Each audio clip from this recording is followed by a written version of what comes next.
I'm here with Bonny Specker, epidemiologist from South Dakota State University, who is going to give us an update on everything that's been happening COVID across the state, in our area, in the country, and in the world. And also, she's going to give us a little bit of a lesson on epidemiology today. Bonny, what do you have to tell us about epidemiology? Well, I know there were some questions about graphs and how do you choose the different graphs that are made, and I thought I'd just give a really simple little description of what we try to do with the graphs. You can have two kinds of graphs. I mean, there's all kinds of graphs, but two of them are shown here. And on both of them, we have day along the bottom, and we have the number, in this case, number of cases, you could think. And here we're treating day as a continuous variable, and that would mean that you would then connect these different points. And here we treat day as a categorical variable, and each of these little bars is what it is on that particular day. So day 4, it's 4 cases. Same thing over here, it's just here they're connected. I mean, day is a continuous variable, but when you think of it, we're only getting case numbers in a set day, not throughout the day. Like if it was by time, you could even make it more fine than just day. It could be like 1 p.m., 4 p.m., and make it more continuous that way. And there's also different shapes of curves. This is just a linear relationship, what we call linear, where the increase or decrease, if it was a decrease, the line would be going in this direction, is the same each day. So this particular graph shows an increase of 1 for each day, nice and straight. And then you have what's called an exponential relationship.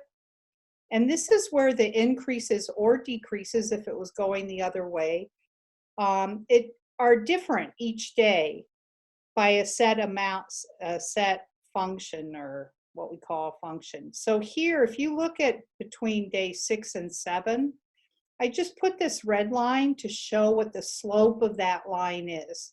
So this is telling you what the increase is between day 6 and 7. And you can see that out here, the slope is much greater. There's a much greater increase between 9 and 10 in the number of cases than there was between 6 and 7. So I'm going to show some examples of the actual graphs and how you can kind of look at them thinking about the different types of relationships. So under the cumulative graphs, and we have this for cases, hospitalizations, deaths, on the daily data report that the city posts. But this is the one with cumulative number of hospitalizations in South Dakota. And you can see here early on, back in March and early April, it was really flat. And then it started increasing. And this is pretty much a linear increase right through here. And then it looks like it slowed down a little bit. It's not going up as fast as it did back right through here. And then this, since probably early back in here, it started increasing more rapidly. And you can see the slope of this line is now going up quite a bit faster. And if you look at the actual percent increase, you can see that here in the month of July, we had an increase, a 23% increase in the number of cases between here and here. Whereas over here in the month of October, between here and here, it increased 72%. So this is how I show cumulative cases. Someone else could have done it, treating age as a categorical variable or a category. And it's showing that this rate of increase in the number of cases is varying over time, is what that is good at showing. Now, another way of looking at hospitalization data, which is also in the daily update, is looking at the number of new hospitalizations by day. And here, each of these vertical lines are the number of cases that were observed or reported on the Department of Health dashboard on that particular day. And you can see the line's a little bit different because we're not adding, this is each individual day, what are the number of cases. We could have easily have just plotted this with day as a continuous variable, but I chose to plot it this way because I wanted to add what we call the 7-day running average. And the reason we do that is because you see there's these little variations in the blue lines, and that's because of reporting on weekends is usually decreased. So these numbers will be low around the weekends. And then there's a lot of sort of day-to-day variability. And this 7-day running average smooths that out, and it lets us look at trends over time. And as you can see, for the past couple weeks, we've had an increase in the number of hospitalizations that are occurring each day. And we can actually look at this where this yellow line is, and it's around 60 hospitalizations a day. So 60 people a day are being hospitalized. And so here are those same two graphs just on top of each other. And one thing could be, well, why do you use these different graphs? Well, this cumulative number is going to show information on the total number of people ever hospitalized. We couldn't really do that down here. We'd have to go through and add up each one of these little vertical bars to come up with these totals. So this is giving us information on the total people hospitalized since March 1st. Whereas this graph is showing more information on the total number of people hospitalized each day and what has been happening in terms of the trend for that data.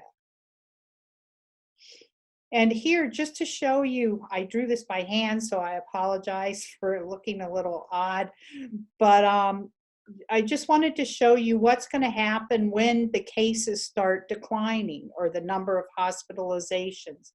So here, this 7-day running average will start to fall, okay, and then it eventually will go down to 0 when this is all over.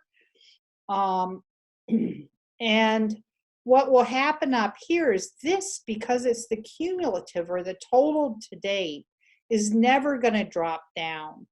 But you can see that when this gets down to 0, this is going to be completely flat because there's no additional cases each day. So that slope's going to slow down here, and then it's going to keep getting slower and slower, or less and less of a slope, until down here where it's 0, this will be flat. So that's how those two graphs would look.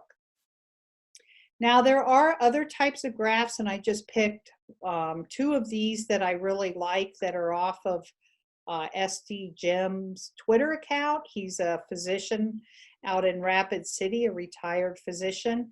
And this one on the left, I particularly like. This is day across the axis here, and this is percent. And what he is showing is the differences in the age of cases over time.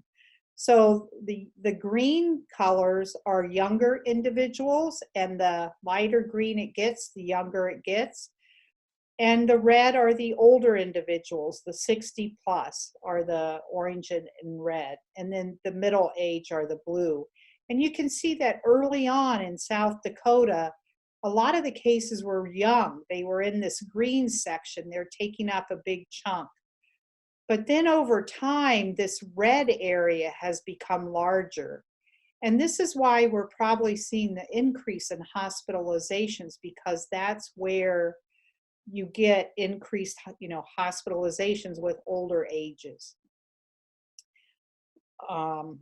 On this graph on the right-hand side, this is an interesting graph. I do not track this data, but he has plotted it really nice. These are the number of deaths among South Dakota residents.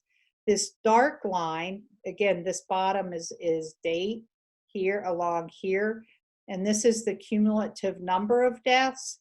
And you can see that over time, this darker area is increasing. It's a cumulative graph. But the thing that's interesting is where the deaths are occurring. And the dark bar is the deaths that occur within a hospital, whereas the light gray bar are deaths that occur outside of the hospital from COVID. These are probably nursing home deaths or elderly people who tend to not go into the hospital when they have really severe disease. But I thought this was interesting, and it's holding around 60% of the deaths from COVID are actually in a hospital, and 40% are outside of the hospital.